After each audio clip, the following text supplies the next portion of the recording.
चारों बच्चे पैदा हुए, अयोध्या में हर्ष ध्वनि हुई, मंगल ध्वनि हुई।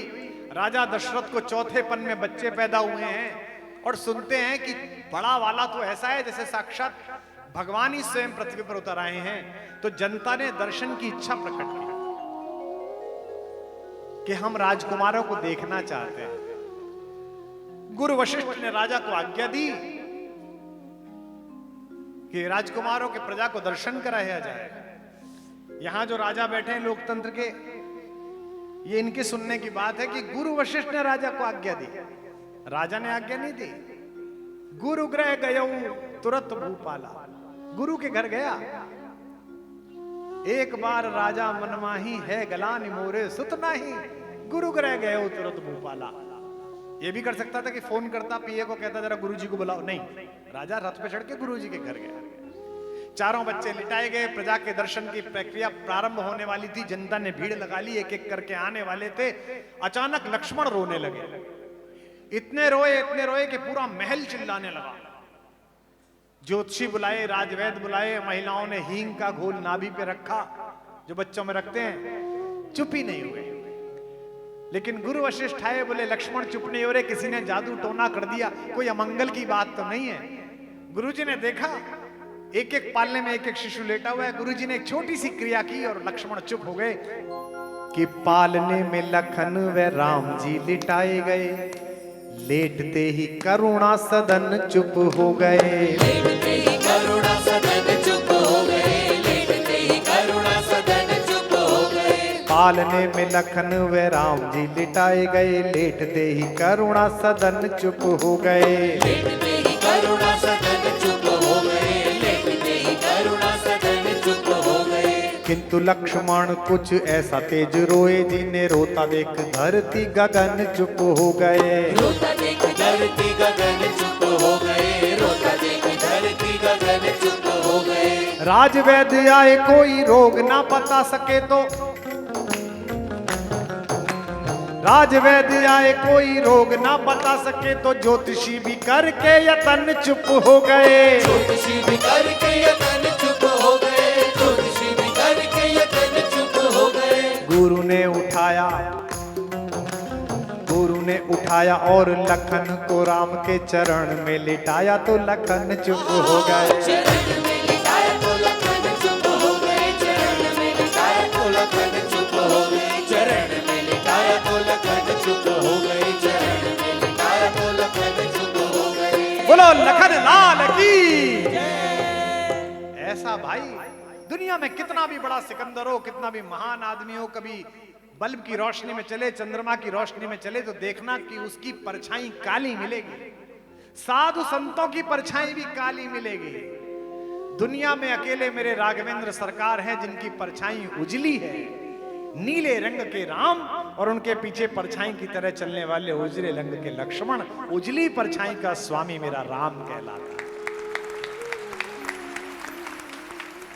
इसलिए विश्वामित्र जी ने दशरथ से जब कहा कि मैं आपके बेटे को ले जाना चाहता हूं, तो दशरथ ने कहा आप तो ऋषि हैं, राजर्षि हैं, आप तो एक अपने कमंडलू से जल को उठाएंगे और एक मंत्र फूकेंगे तो राक्षस जाति का नाश हो जाएगा। आप ऐसा क्यों नहीं करते? विश्वामित्र कहते हैं कि मैं संत हूं, सिद्धों के लिए क्रोध वर्जित है।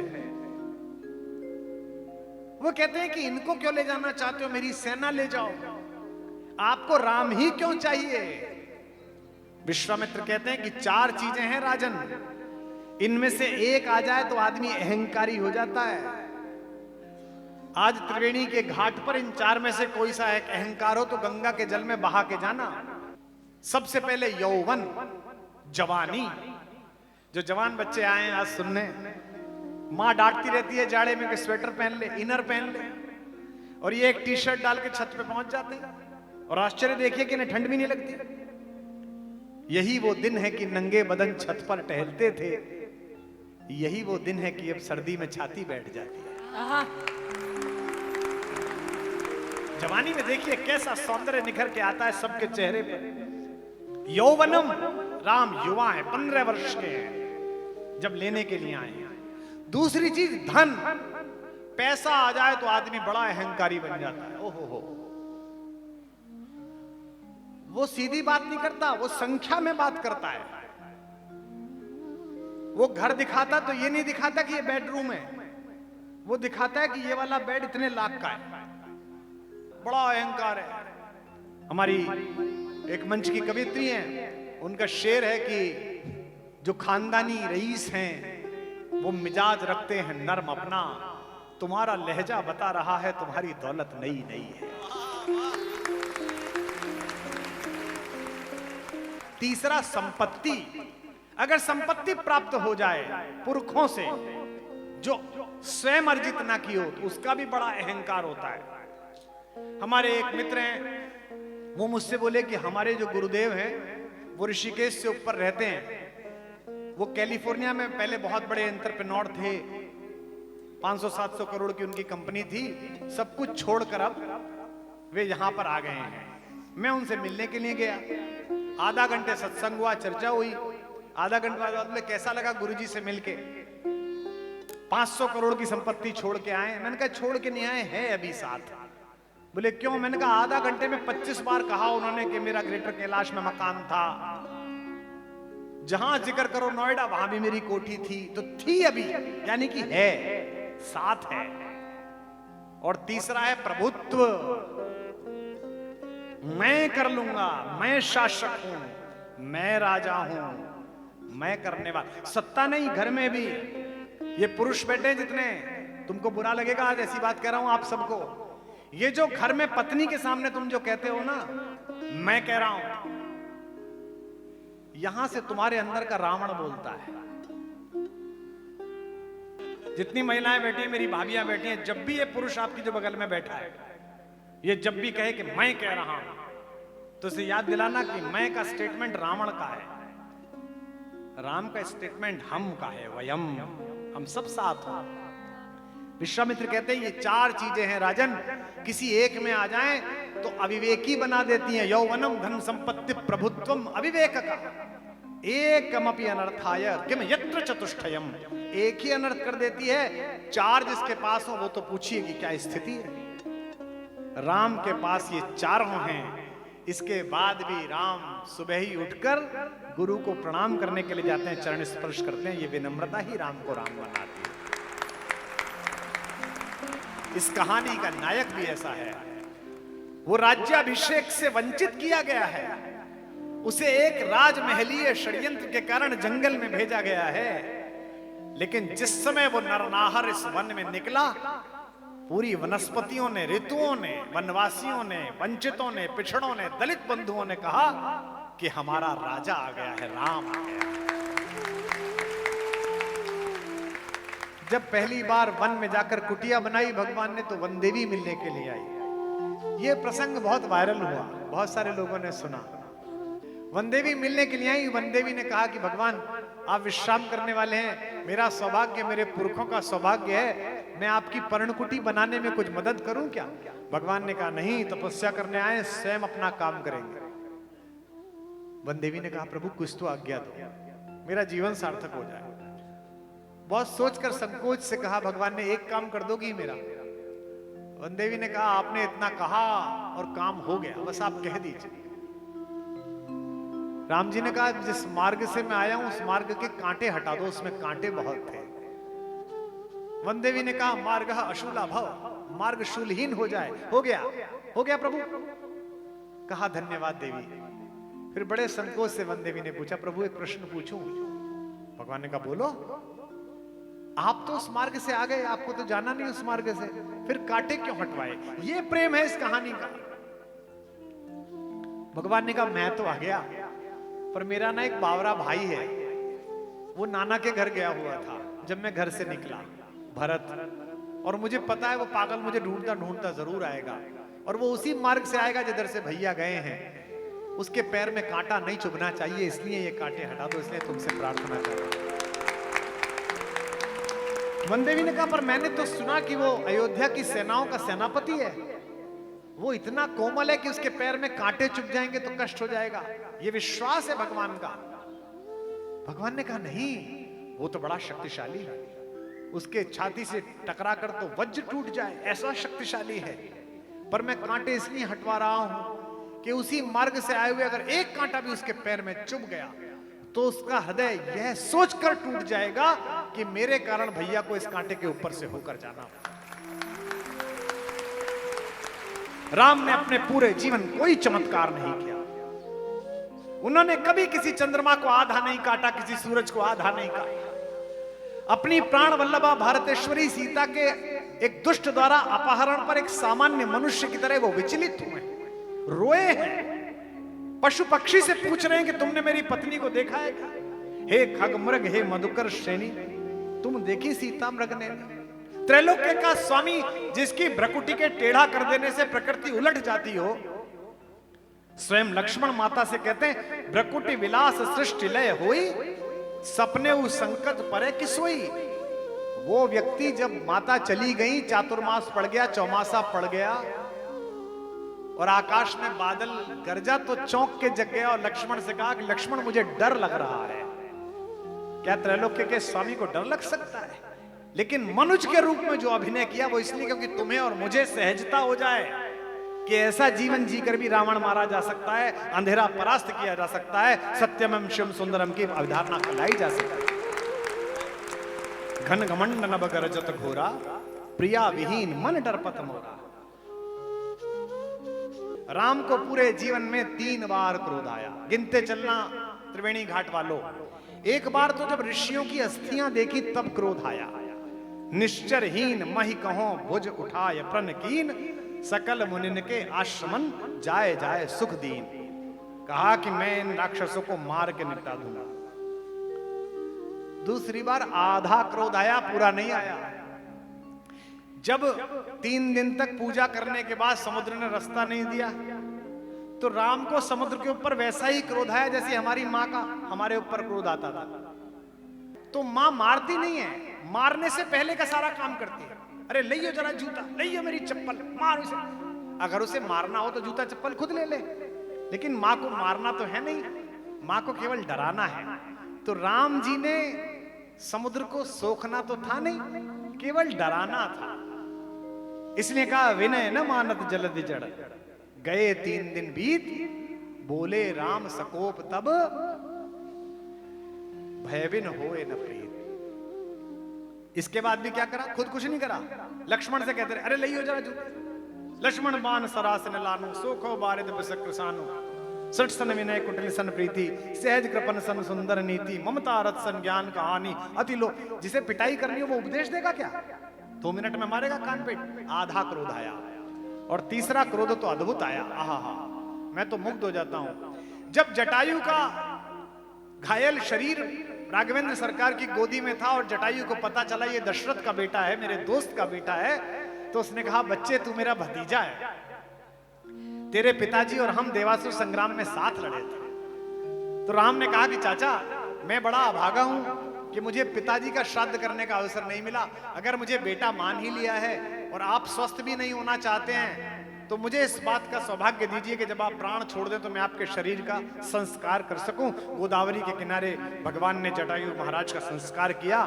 चलते समय जटायु ने पूछा कि ऊपर तुम्हारे पिताजी पूछेंगे कि तुम मिले थे तो क्या बता दूं?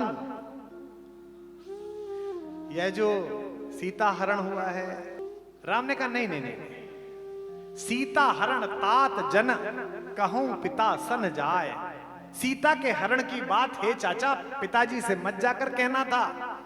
अगली बात जो राम कहते हैं वो राम ही कह सकते हैं। इसे कहते हैं स्वाभिमान, इसे कहते हैं भरोसा अपनी भुजाओं पर।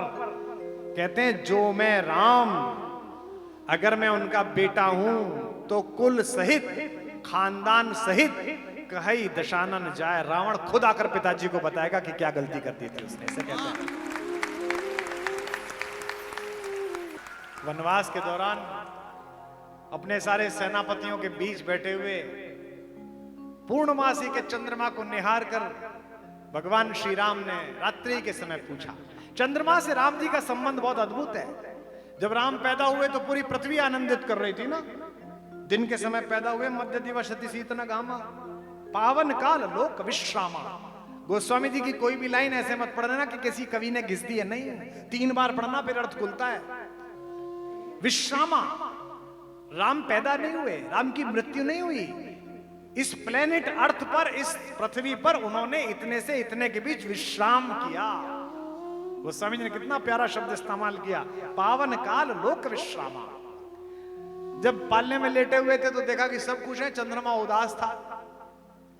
राम जी ने कहा प्रयास में, क्यों भाई तू क्यों उदास है? बोले हमारा क्या मतलब, आप सूर्यवंशी हो, सूरज के घर में पैदा हुए हो, जिसको देखो वो सूर्यवंशियों की जय जयकार कर रहा है, मेरा क्या मतलब? राम ने कहा नहीं नहीं, मैं जगत में सबको प्रसन्न करने के लिए आया हूं बेटा, तू भी प्रसन्न हो जा। मैं तुझे वरदान देता हूं कि आज के बाद मेरा नाम कभी तेरे बिना नहीं लिया जाएगा, मुझे पृथ्वी रामचंद्र के नाम से जाने की। तब से चंद्रमा भी प्रसन्न है। इसलिए राम को चंद्रमा में अपना भाई दिखाई देता है।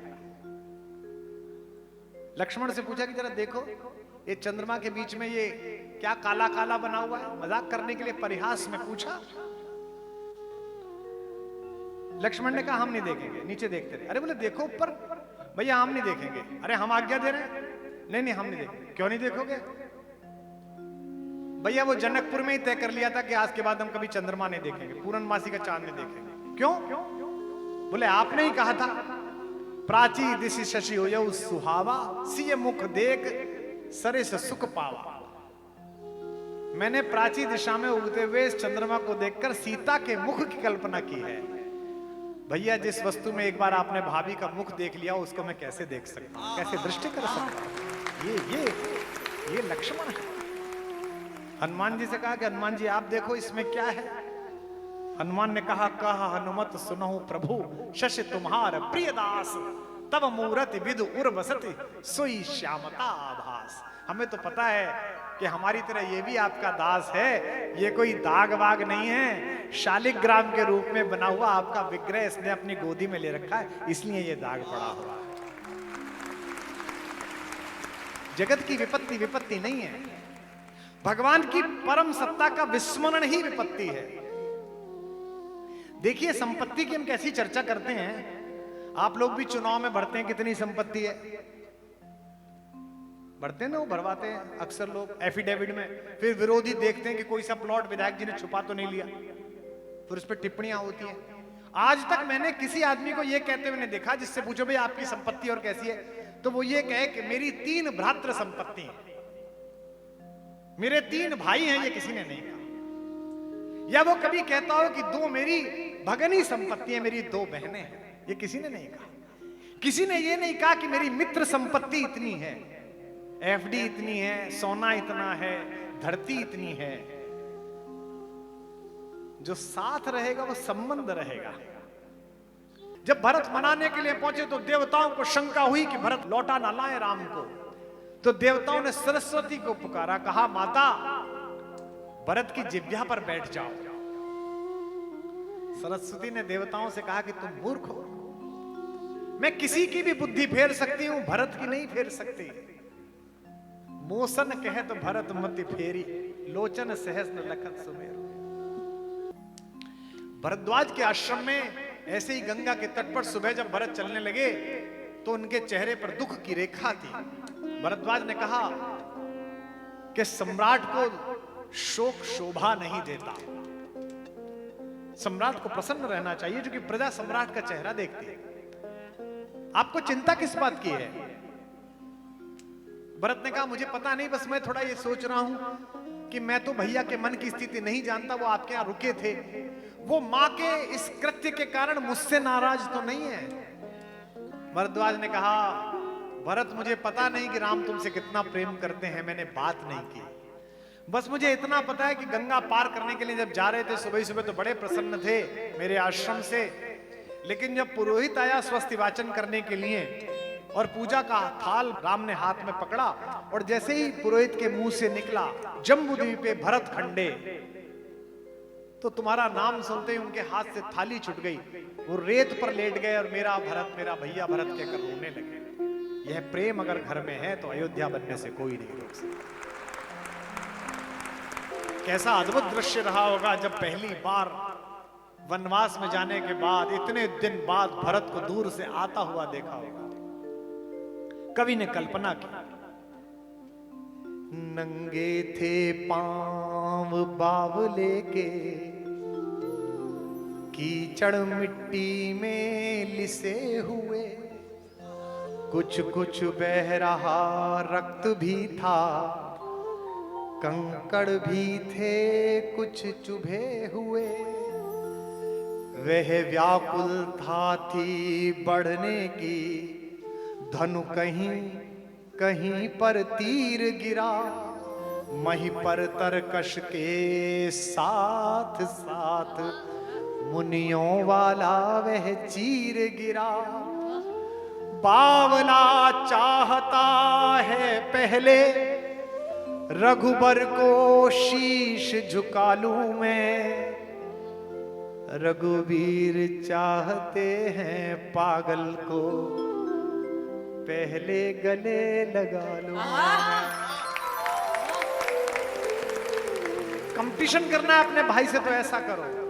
बावरा चाहता है रघुबर को पहले शीश झुका लूं मैं, रघुवीर चाहते हैं पहले छाती से इसे लगा लूं मैं। कौन जीता होगा?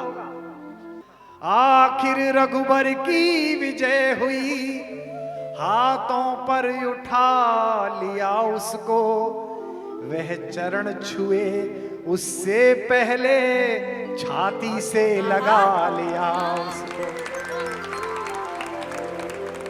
जब हृदय हृदय का मिलन हुआ तो दूर विरह का ताप हुआ, सबने देखा चित्रकूट में ऐसे भरत मिलाप हुआ।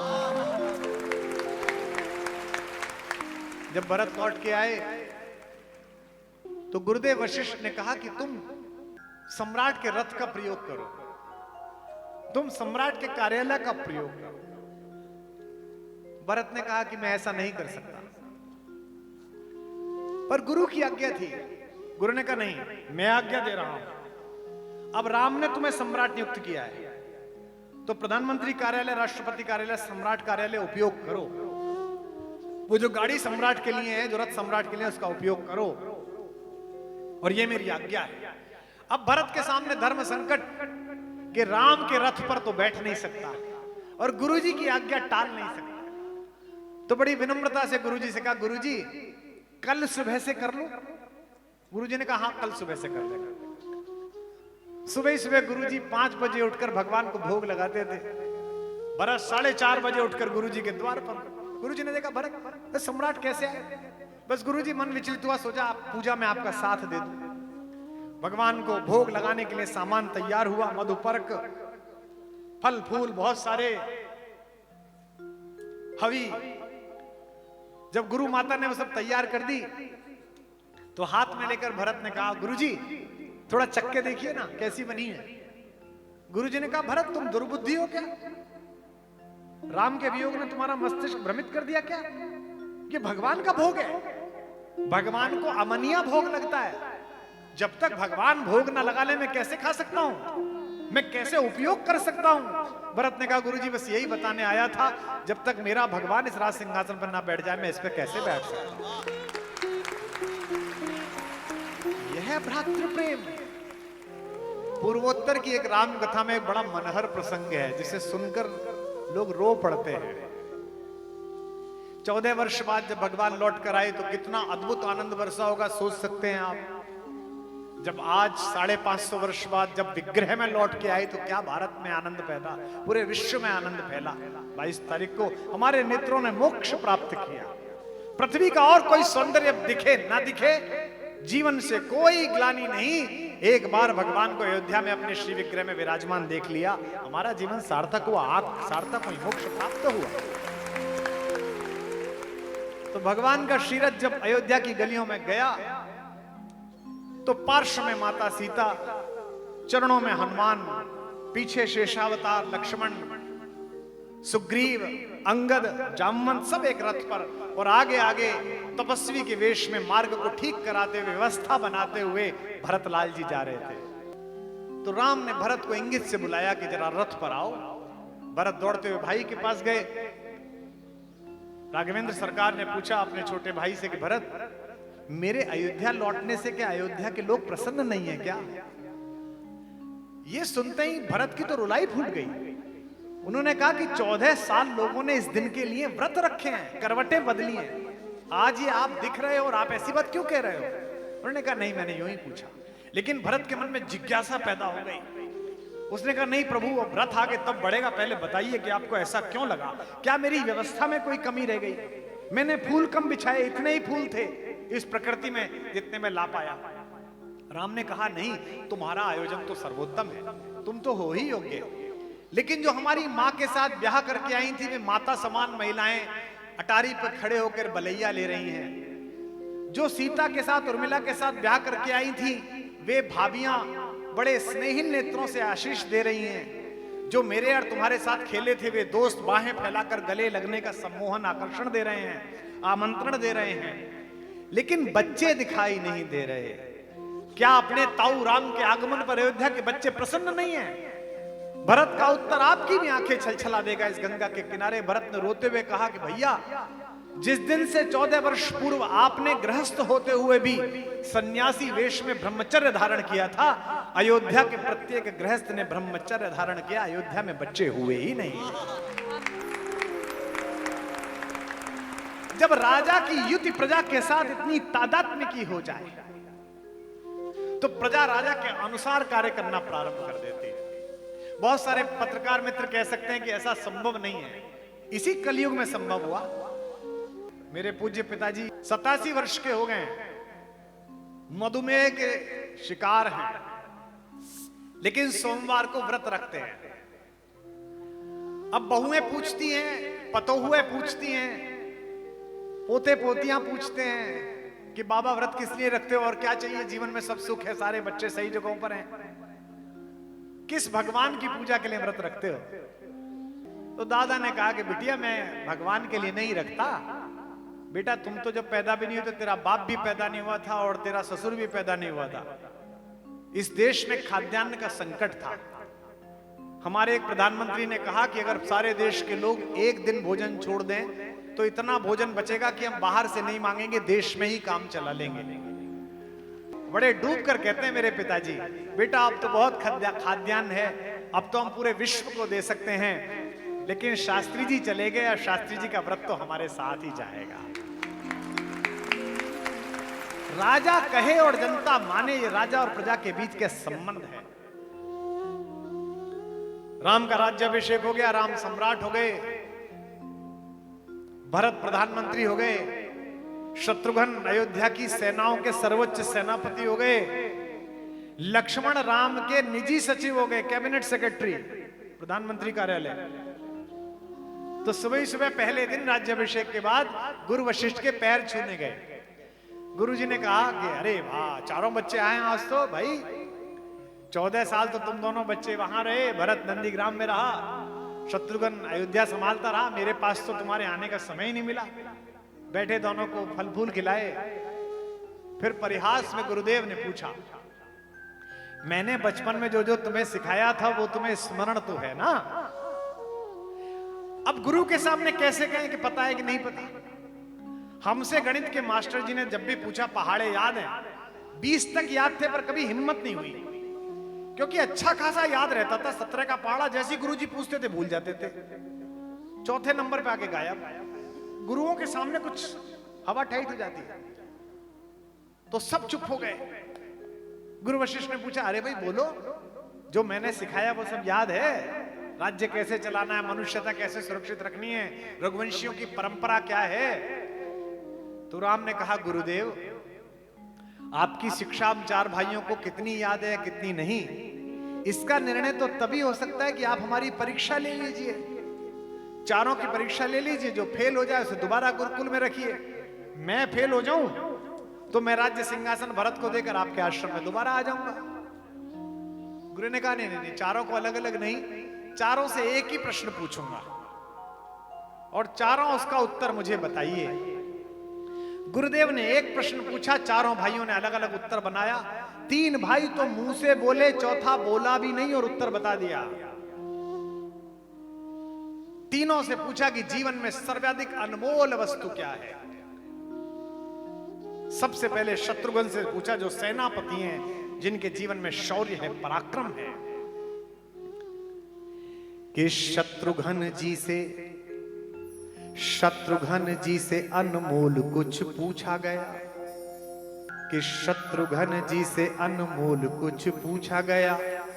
बोले वीरताई के समान भला और क्या, बोले वीरताई के समान भला और क्या, बोले वीरताई के समान भला और क्या। शत्रुघ्न जी से अनमोल कुछ पूछा गया, बोले वीरताई के समान भला और क्या, बोले वीरताई के समान भला और क्या, बोले वीरताई के समान भला और क्या। अब लक्ष्मण जी से पूछा गया, लखन से पूछा गया, लखन से पूछा गया। लखन ने ऐसा कहा, क्या कहा होगा सोचो।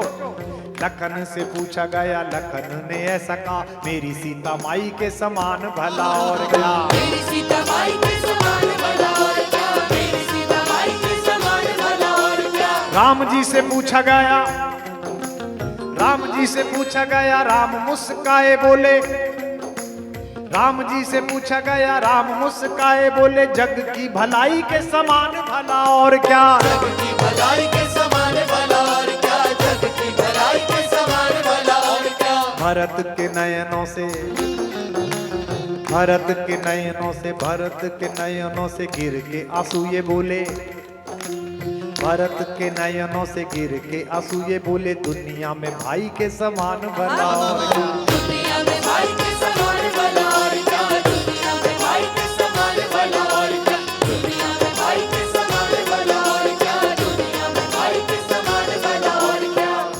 यहाँ बड़े बड़े विद्वान बैठे हैं, ब्रह्मचारी जी सुन रहे हैं। श्रीमद् वाल्मीकि रामायण में एक ऐसा श्लोक है जिसे मैंने पहली बार जब पढ़ा रात को 2:30 बजे, तो मेरी श्रीमती जी जाग गई। उन्हें लगा कोई उधर में शूल हो गया है, कोई परेशानी होगी। बोले रो क्यों रहे हैं आप? मैंने कहा तुम सो जाओ, सुबह को बताऊंगा रो क्यों रहा हूं। अद्भुत प्रसंग है। राज्याभिषेक हुआ भगवान का, भरत जी ने राज्य का कारभार सौंपा, तो सबके प्रति धन्यवाद ज्ञापित किया, गुरु वशिष्ठ को प्रणाम किया, चरणों में झुककर सारे मंत्रियों का आभार व्यक्त किया, माता कौशल्या के चरणों में अपना शीश रखा, माता सुमित्रा को प्रणाम किया, भगवान राम की आंखों का इशारा देखकर माता कैकेयी के चरणों में भी सिर रखा। लेकिन जब सीता जी के सामने भरत आए, ओहो, तो वहां एक दृश्य पैदा किया कवि ने, मेरे महाकवि ने कहा कि अपना जटाजूट वाला सिर जिसमें उलझी हुई हैं सारी शिखाएं, वह जटिलम ज्येष्ठानुवृत्ति जठलम, उसको जब सिर को सीता के चरणों में रखा तो कवि लिखता है अन्योन्य पावन मबुद भुवम समेत्वा, पैरों ने और सिर ने एक दूसरे को धन्य कर दिया। मैंने सोचा कि भाभी के चरणों में सिर रखा, ये तो ठीक है, इसमें तो देवर का कर्तव्य है क्योंकि वो मां के समान होती है कि उसका सिर पवित्र हुआ। ये पैर क्यों पवित्र हुए? यह सिर भरत का तो इसलिए पवित्र हुआ कि ये किसी सामान्य महिला के चरण नहीं है, ये उस मिथिला की राजकुमारी के चरण हैं। जब कैशोर्यावस्था में वो अपने राजमहल में विचरण करती थी तो दासियों का एक समूह उसके निकलने वाले मार्ग पर ताजा तोड़े गए गुलाब की पंखुड़ियों की वर्षा करता था। ये उस अयोध्या की महारानी के चरण हैं जो सुबह जब उठती थी तो भगवान भुवन भास्कर की पहली किरण उसकी पलकों को प्रणाम करें, इस योजना के लिए 7 दासियां पर्दों के साथ पट एक एक करके खोलती थी। ये वो चरण हैं जिन्होंने कांटे स्वीकार किए, लेकिन अहंकार से भरे हुए सोने की लंका का अधिपति अपने निकृष्ट प्रेम का प्रदर्शन लेकर जब राजमुकुट रखने के लिए आया तो इसने सिर उठाकर नहीं देखा, उसे अपनी उपेक्षा का शिकार कर दिया। ये वे चरण है, सामान्य चरण नहीं, लेकिन ये चरण धन्य हुए क्योंकि ये सिर भी सामान्य सिर नहीं है।